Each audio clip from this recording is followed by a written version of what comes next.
Hello, അപ്പോൾ ഇന്ന് തനൂസിൻ്റെ food റൊട്ടീനാണ് നോക്കുന്നത്. ഇപ്പോൾ അവൾക്ക് 7 മാസം കംപ്ലീറ്റ് ആയിട്ടുണ്ട്. 7 മാസത്തെ ഫുഡ് റൊട്ടീനാണ് കേട്ടോ നോക്കുന്നത്. റാഗി ഞാൻ കുറച്ച് നേരം കുതിരാനായിട്ട് മാറ്റി വെച്ചിട്ടുണ്ട്. പച്ച റാഗി അത് പാലെടുത്തിട്ടാണ് ഞാൻ തനൂട്ടിക്ക് കൊടുക്കുന്നത്. അതിൻ്റെ കൂടെ ഒരു ഡേറ്റ്സും, ആദ്യമായിട്ടാണ് ഞാൻ ഡേറ്റ്സ് തനൂട്ടിക്ക് കൊടുക്കാൻ പോണത്.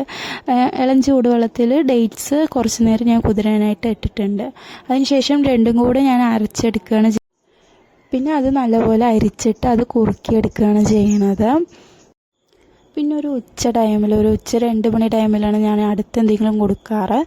അപ്പോൾ ഇന്ന് കൊടുക്കാൻ ഉദ്ദേശിക്കുന്നത് ഒരു ആപ്പിളാണ്. ഒരു ആപ്പിളിൻ്റെ പകുതി എടുത്തിട്ട് അതിൻ്റെ തൊലിയെല്ലാം പീൽ ചെയ്ത ശേഷം അത് ഞാൻ ജസ്റ്റ് ഒന്ന് മിക്സിയിലൊന്ന് അടിച്ചെടുത്തിട്ടാണ് കൊടുക്കുന്നത് കേട്ടോ.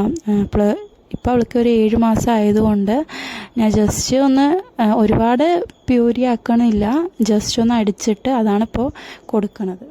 പിന്നെ ഒരു 6-6:30 ആ ഒരു ടൈം ആകുമ്പോഴേക്കും ഞാൻ അവൾക്ക് അടുത്തത് ഫുഡ് കൊടുക്കും. ഇന്നിപ്പോൾ കൊടുക്കുന്നത് കുന്നങ്കായ, നമ്മുടെ കുന്നങ്കായ പൊടിച്ച് വെച്ചത്, അതാണ് ഞാൻ കൊടുക്കുന്നത് കേട്ടോ.